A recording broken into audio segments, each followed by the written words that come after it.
Hello students, Standard 12 English Second Language.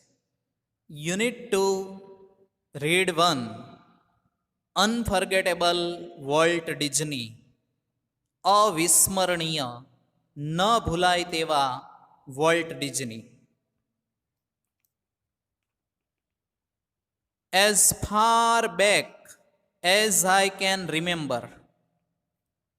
Far back એટલે કે ભૂતકાળનું પાછળનું જેટલું. આઈ કેન રિમેમ્બર એટલે હું યાદ કરું તો. ભૂતકાળનું હું બહુ પાછળના ભૂતકાળનું યાદ કરું તો વોલ્ટ વોઝ ડ્રોઈંગ. વોલ્ટ ચિત્રો દોરતા હતા, વોલ્ટ દોરતા હતા. The first money he ever made was a nickel. First money he ever made. Ever made એટલે સૌ પ્રથમ વાર જે પૈસા કમાયો. વોઝ અ નિકલ એટલે કે એક નિકલ હતો. For a sketch of neighbours horse. Neighbours એટલે પડોશીનું, હોર્સ એટલે ઘોડો, અને સ્કેચ એટલે રેખાચિત્ર દોરવું. પડોશીના ઘોડાનું એક રેખાચિત્ર દોરીને જે પહેલો વહેલો એ કમાયો એક નિકલ હતો. નિકલ છે એક આપણે અહીંયા જેમ રૂપિયો છે એમ ત્યાંનું ચલણી નાણું છે, currency. He studied કાર્ટુનિંગ in Chicago. Studied એટલે વિદ્યાર્થી મિત્રો અભ્યાસ કરવો. કાર્ટુનિંગ એટલે કાર્ટૂન. શિકાગોની અંદર તેમણે કાર્ટૂનનો અભ્યાસ કર્યો. And then started a little animated cartoon company in Kansas City that flopped. ત્યાર પછી સ્ટાર્ટેડ એટલે શરૂ કરવું, લિટલ એટલે નાની એવી, એનિમેટેડ કાર્ટૂન કંપની એટલે એનિમેશનની એક કાર્ટૂન કંપની ચાલુ કરી કેન્સાસ સિટીની અંદર. ધેટ ફ્લોપ્ડ એટલે કે જે નિષ્ફળ ગઈ. ત્યારબાદ શિકાગોની અંદર એમણે અભ્યાસ કર્યા બાદ કેન્સાસ સિટીની અંદર એમણે નાનકડી એવી કાર્ટૂન એનિમેટેડ કંપની ચાલુ કરી જે નિષ્ફળ ગઈ. I was in Los Angeles when Walt just 21. જ્યારે વોલ્ટ છે એ જસ્ટ 21 એટલે 21 વર્ષનો હતો ત્યારે હું લોસ એન્જલસમાં હતો. લોસ એન્જલસ એ પણ એક શહેરનું નામ છે. Decided to try his luck in Hollywood. Decided એટલે નક્કી કરવું. ટ્રાય હિઝ લક એટલે એનું ભાગ્ય અજમાવવું. ટ્રાય લક એટલે ભાગ્ય અજમાવવું. એણે હોલીવુડની અંદર જ્યારે એમનું ભાગ્ય અજમાવવાનું નક્કી કર્યું ત્યારે એની ઉંમર માત્ર 21 વર્ષની હતી અને ત્યારે હું લોસ એન્જલસમાં હતો. જ્યારે હું લોસ એન્જલસમાં હતો ત્યારે વોલ્ટે 21 વર્ષની ઉંમરે એમનું ભાગ્ય હોલીવુડમાં અજમાવવાનું નક્કી કર્યું. I met him at the station. હું એને સ્ટેશને મળ્યો. મેટ એટલે મળવું. He was carrying a cheap suitcase. Cheap એટલે અહીંયા એકદમ સસ્તી, સામાન્ય. સુટકેસ કેરિંગ એટલે ઉઠાવવું, હાથમાં હોવું. He was carrying a cheap suitcase. એના હાથમાં એક બહુ સામાન્ય સુટકેસ હતી. ધેટ કન્ટેન્ડ. કન્ટેન્ડ એટલે માં રહેલું. All his બિલોંગિંગ્સ. બિલોંગિંગ્સ એટલે અહીંયા વસ્તુઓ, માલિકીની વસ્તુઓ. એક એની પાસે બહુ સામાન્ય એવી સુટકેસ હતી અને એમની પાસે જે વસ્તુઓ હતી એ તમામ એ સુટકેસમાં મૂકેલી હતી. એમની તમામ વસ્તુઓ એક સામાન્ય સુટકેસમાં મૂકેલી હતી ને સામાન્ય સુટકેસ એની પાસે હતી. We borrowed $500 from an uncle. Borrowed એટલે ઉછીનું લેવું. અમે $500 કાકા પાસેથી ઉછીના લીધા. And Walt started a cartoon series. અને વોલ્ટે એક કાર્ટૂન સિરીઝ ચાલુ કરી called Alice in Cartoon Land. Alice in Cartoon Land નામની કોલ્ડ એટલે એ નામની એલિસ ઇન કાર્ટૂનલેન્ડ નામની એક કાર્ટૂન સિરીઝ વોલ્ટે ચાલુ કરી. ઇટ વોઝ ટફ ગોઈંગ એટલે મુશ્કેલીનો સમય હતો. એ બહુ મુશ્કેલીનો સમય હતો. Volt did all the animations. Volt બધા જ એનિમેશન કરતો. એન્ડ આઈ ક્રેન્કડ એટલે કંડારી લેવું, અહીંયા કેપ્ચર કરી લેવું, cranked. The old fashioned camera. Old fashioned એટલે જૂના પુરાણો. એક જૂનો પુરાણો જે કેમેરો હતો એમાં બધું જ હું કંડારી લેતો. વોલ્ટ તમામ એનિમેશન કરતો, જ્યારે હું આ બધું જ એક જૂના પુરાણા કેમેરામાં કંડારી લેતો. The Alice cartoons didn't make much of a splash. Alice કાર્ટૂને મચ ઓફ અ સ્પ્લેશ એટલે અહીંયા ખૂબ સફળતા, પણ ડિડન્ટ મેક એટલે મેળવી નહીં. એલિસ કાર્ટૂને બહુ ઝાઝી સફળતા મેળવી નહીં. So Walt started new series. તેથી વોલ્ટે એક નવી સિરીઝ ચાલુ કરી, called Oswald the rabbit. Oswald the rabbit નામની એક નવી સિરીઝ છે, નવી શૃંખલા છે એ ચાલુ કરી વોલ્ટે. સિરીઝ એટલે શૃંખલા અથવા તો શ્રેણી. The Alice cartoons didn't make much of a splash. Alice કાર્ટૂને બહુ ઝાઝી સફળતા પ્રાપ્ત ન કરી. So Walt started new series called Oswald the rabbit. તેથી વોલ્ટે ઓસ્વાલ્ડ ધ રેબિટ નામની એક નવી શૃંખલા, નવી સિરીઝ ચાલુ કરી. ઓસ્વાલ્ડ ડીડ બેટર. ઓસ્વાલ્ડે સારું કાર્ય કરી બતાવ્યું, એટલે સારી સફળતા, થોડી સફળતા પ્રાપ્ત કરી સારી એવી. But when volt went to New York distributor. પરંતુ જ્યારે વોલ્ટ વેન્ટ એટલે ગયો, કોની પાસે? તો ટુ ન્યુયોર્ક ડિસ્ટ્રીબ્યુટર, એટલે કે ન્યુયોર્કના જે વિક્રેતા હતા, જે વેચાણ કરતા હતા, ડિસ્ટ્રીબ્યુટર, એમની પાસે જ્યારે ગયો ફોર મોર મની એટલે વધારે પૈસા માગવા માટે, હી રેન ઇન્ટુ ટ્રબલ. રેન ઇન્ટુ ટ્રબલ એટલે વિદ્યાર્થી મિત્રો મુશ્કેલીમાં મુકાઈ જવું. જ્યારે વોલ્ટ છે એમણે એક નવી સિરીઝ ચાલુ કરી, ઓસ્વાલ્ડ ધ રેબિટ. એણે સારી એવી સફળતા પણ મેળવી, પરંતુ જ્યારે વોલ્ટ ન્યુયોર્કના ડિસ્ટ્રીબ્યુટર પાસે, વિક્રેતા પાસે, વેચાણકર્તા પાસે થોડા વધારે પૈસા માગવા ગયો, ત્યારે તે મુશ્કેલીમાં મુકાઈ ગયો. રેન ઇન્ટુ ટ્રબલ એટલે મુશ્કેલીમાં મુકાઈ જવું. What kind of a deal did you make kid? I આસ. મેં પૂછ્યું કે બાળક, કિડ એટલે અહીંયા બાળક, તે કયા પ્રકારનો કરાર કર્યો છે? ડીલ એટલે કરાર. બાળક તે કયા પ્રકારનો કરાર કર્યો? We haven't got a deal. Walt admitted. Haven't got એટલે મળ્યું નથી, પ્રાપ્ત નથી થયું. આપણને કરાર મળ્યો નથી. ડીલ એટલે કરાર. આપણને કોઈ કરાર મળ્યો નથી, પ્રાપ્ત નથી થયો. Volt admitted. Volt admitted. Admitted એટલે સ્વીકારવું. વોલ્ટે સ્વીકાર્યું કે આપણને કોઈ પ્રકારનો કરાર પ્રાપ્ત નથી થયો. The distributed કોપીરાઇટેડ ઓસ્વાલ્ડ. ડિસ્ટ્રીબ્યુટરે ઓસ્વાલ્ડના કોપીરાઇટેડ એટલે કે કોપીરાઇટના હક પ્રાપ્ત કરી લીધા હતા. And he is taking over the series himself. અને એ સિરીઝને પોતે જાતે જ આપમેળે, હિમસેલ્ફ એટલે આપમેળે અહીંયા આગળ વધારવા ઈચ્છે છે. સ્ટ્રેન્જલી, બહુ વિચિત્રતાથી, આશ્ચર્યપણે, અચરજતાની વાત તો એ કહી શકાય. Walt did not seem downhearted. Walt છે એ ડાઉન હાર્ટેડ એટલે હતાશ કે નિરાશ. સીમ એટલે અહીંયા દેખાવું, લાગવું. વોલ્ટ છે એ હતાશ ના થયો, વોલ્ટ નિરાશ ના થયો. We are going to start a new series. He enthused. Enthused એટલે ઉત્સાહથી કહેવું. આપણે એક નવી સિરીઝ ચાલુ કરવા જઈ રહ્યા છીએ, આપણે એક નવી સિરીઝ ચાલુ કરવાના છીએ, એવું વોલ્ટે ઉત્સાહપૂર્વક કીધું. It's about mouse. અને એ સિરીઝ છે એ ઉંદર વિશેની છે. એન્ડ ધીસ ટાઈમ, અને આ સમયે, will on the mouse, we will on the mouse એટલે કે ઓન એટલે પોતાનું, આ સમયે આપણો પોતાનો ઉંદર હશે, આવું વોલ્ટે કહ્યું.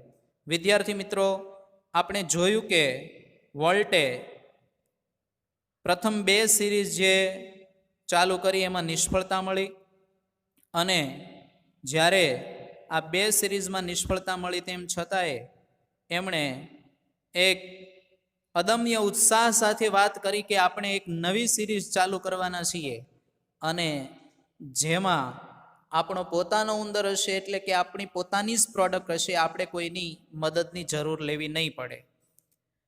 ધ રેસ્ટ ઇઝ હિસ્ટ્રી, અને બાકીનું છે એ બધું ઇતિહાસ થઈ ચૂક્યું છે.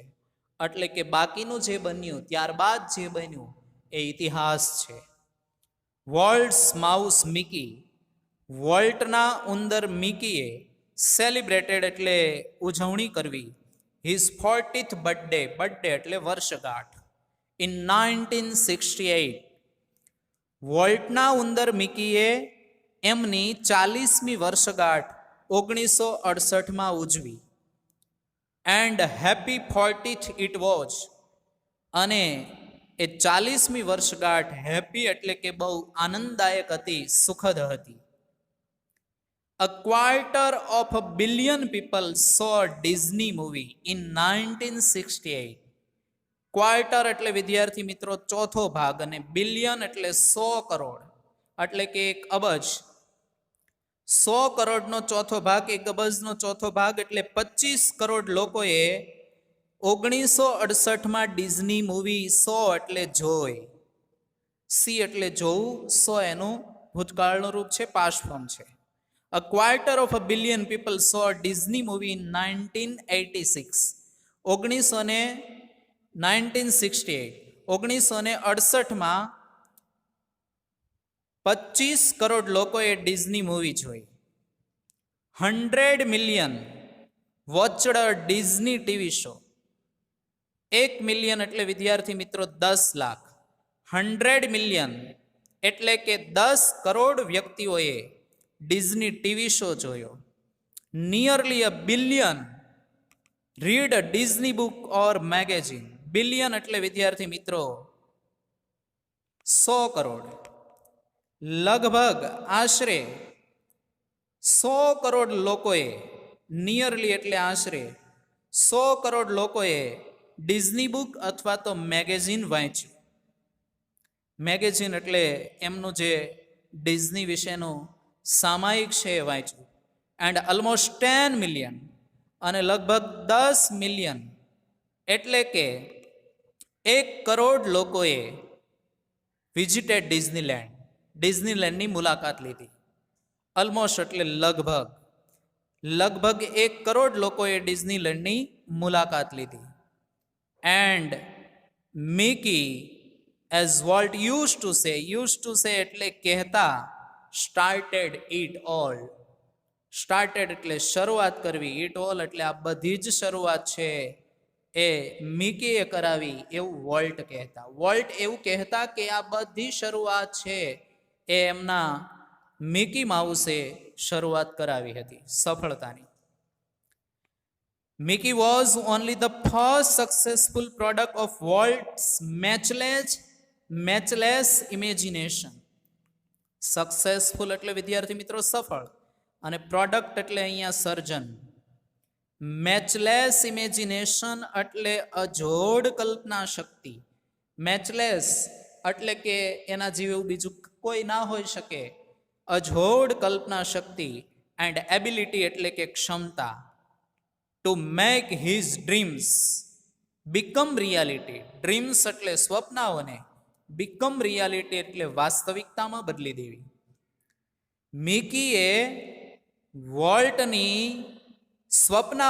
સ્વપ્નાઓને વાસ્તવિકતામાં બદલી દેવાની અજોડ કલ્પના શક્તિ અને ક્ષમતાનું સૌ પ્રથમ સફળ સર્જન હતું.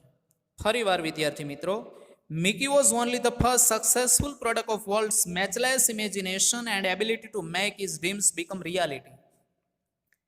મિકીએ વોલ્ટની સ્વપ્નાઓને વાસ્તવિકતામાં બદલી દેવાની, સ્વપ્નાઓ જે હતા એને ખરેખર રૂપ આપવું, ખરેખર વાસ્તવિકતામાં બદલી દેવાની જે કાંઈ એ અજોડ કલ્પના શક્તિ અને જે ક્ષમતા ધરાવતો હતો એનું સૌ પ્રથમ સફળ સર્જન હતું. ઇટ વોઝ એન એબિલિટી, એ એવી ક્ષમતા ધરાવતો હતો. હી કુડ ટર્ન ઓન એટલે કે વિદ્યાર્થી મિત્રો અહીંયા ટર્ન ઓન એટલે કાર્યરત કરવું. ફોર એની ઓકેઝન, ઓકેઝન એટલે પ્રસંગ, લાર્જ એટલે મોટો પ્રસંગ હોય, સ્મોલ એટલે કે નાનો પ્રસંગ હોય. એનામાં એવી ક્ષમતા હતી કે કોઈ પણ મોટા કે નાના પ્રસંગોએ એ ક્ષમતાને તે ટર્ન ઓન એટલે કે કાર્યરત કરી શકતો હતો. વન્સ, એકવાર, when my son Roy Edward, એકવાર જ્યારે મારો દીકરો છે રોય એડવર્ડ, અહીંયા વાત કરે છે રોય ડિઝની, કે જે મારો દીકરો છે રોય એડવર્ડ છે, હેડ ધ મિઝલ્સ, મિઝલ્સ એટલે કે એને એકવાર ઓરી નીકળ્યા, મિઝલ્સ એટલે ઓરી. એકવાર મારા દીકરા રોય એડવર્ડને ઓરી નીકળ્યા. વોલ્ટ કેમ, વોલ્ટ આવ્યો. એન્ડ ટોલ્ડ એટલે કહ્યું. Him the story of Pinocchio, Walt આવ્યો અને એમને પિનાકીઓની વાર્તા કીધી. Which he was making at that time, make એટલે બનાવવું, એટ ધેટ ટાઈમ એટલે તે સમયે, એ વાર્તાને તે સમયે બનાવી રહ્યા હતા. વેન વોલ્ટ ટોલ્ડ સ્ટોરી, જ્યારે વોલ્ટે વાર્તા કીધી, ઇટ વોઝ અ વર્ચ્યુઓસો પરફોર્મન્સ, વર્ચ્યુઓસો એટલે અદ્ભુત અને પરફોર્મન્સ એટલે અહીંયા કળા. જ્યારે વોલ્ટ વાર્તા કહેતો ત્યારે એક અદ્ભુત કળા હતી, અને વાર્તા કહેવાની અદ્ભુત કળા હતી. એકવાર મારા દીકરા રોય એડવર્ડને જ્યારે ઓરી નીકળ્યા ત્યારે વોલ્ટ આવ્યો અને એમણે પિનાકીઓની વાર્તા એમને સંભળાવી, જે વાર્તાને એ સમયે તે બનાવી રહ્યો હતો. વોલ્ટ જ્યારે વાર્તા કહેતો ત્યારે એની કહેવાની કળા અદ્ભુત હતી. His eyes riveted his listener, riveted એટલે જકડી રાખવું અને લિસનર એટલે સાંભળનાર. એની આંખો એમના સાંભળનારને જકડી રાખતી હતી. હિઝ મસ્ટાશ એટલે અહીંયા મૂછ, ટ્વિસ્ટ એક્સપ્રેસિવલી એટલે લયમાં ફરકવી, એની મૂછો છે લયમાં ફરકતી હતી. હિઝ આઈબ્રોઝ એટલે એના નેણ છે તે, રોઝ એટલે ઉપર ઉઠતા, એન્ડ ફેલ એટલે કે ઉપર નીચે થતા. જ્યારે એ વાર્તા કહેતો ત્યારે એની આંખો છે એ સાંભળનારને જકડી રાખતી, એની મૂછો છે એ લયમાં ફરકતી, અને એના નેણ છે એ રોઝ એન્ડ ફેલ એટલે ઊંચા અને નીચા થતા. And his hands moved with grace, અને એના હાથ છે મૂવડ એટલે કે હલનચલન થતા, એનું હાથનું હલનચલન થતું. વિથ ધ ગ્રેસ એટલે મોહક અદાથી, વિથ ધ ગ્રેસ એટલે મોહક અદાથી of a musical conductor. Musical conductor એટલે વિદ્યાર્થી મિત્રો કોઈ વાદ્યવૃંદ નિયામક હોય, કોઈ સંગીત નિયામક હોય, અને એના હાથ જે રીતે હલનચલન થતા હોય એવી રીતે ખૂબ જ મોહક અદાથી એના હાથનું હલનચલન કરતો. યંગ રોય, આ નાનકડો એવો Roy, was so wide eyed, wide eyed એટલે અહીંયા કુતૂહલ વશ થઈ ગયો, એટલે કે અહીંયા પ્રભાવિત થઈ ગયો. At Walt's graphic telling of the fairy tale, fairy tale એટલે પરિકથા, પરિવાર્તા, ગ્રાફિક એટલે શૈલી, ટેલિંગ એટલે કહેવું. વોલ્ટની પરિકથા જે કહેવાની શૈલી હતી એનાથી રોય એટલો બધો પ્રભાવિત થઈ ગયો that he forgot all, forgot એટલે ભૂલી જવું, એ બધું જ ભૂલી ગયો. ઓલ અબાઉટ ઇઝ મિઝલ્સ, એને જે ઓરી, એને જે બીમારી હતી એના વિશે બધું જ ભૂલી ગયો. વોલ્ટે જ્યારે આ નાનકડા એવા રોયને વાત કરી, વાર્તા કીધી પિનાકીઓની, અને વાર્તાથી એટલો બધો પ્રભાવિત થયો કે આ વોલ્ટની જે પરિકથા નિરૂપવાની જે શૈલી હતી એનાથી એટલો બધો પ્રભાવિત થયો કે ઓરી વિશે બધું જ ભૂલી ગયો. લેટર એટલે ત્યારબાદ, ત્યાર પછી. When he so the finish picture એટલે પૂર્ણ થયેલું એક ચિત્ર જ્યારે એણે જોયું, હી વોઝ સ્ટ્રેન્જલી ડિસઅપોઇન્ટેડ. સ્ટ્રેન્જલી એટલે આશ્ચર્યજનક રીતે, ને ડિસપોઇન્ટેડ એટલે નિરાશ થવું, હતાશ થવું. જ્યારે એણે પૂર્ણ થયેલું ચિત્ર જ્યારે જોયું ત્યારબાદ આ રોયે એક પૂર્ણ થયેલું ચિત્ર જ્યારે જોયું ત્યારે એ આશ્ચર્યજનક રીતે નિરાશ થયો.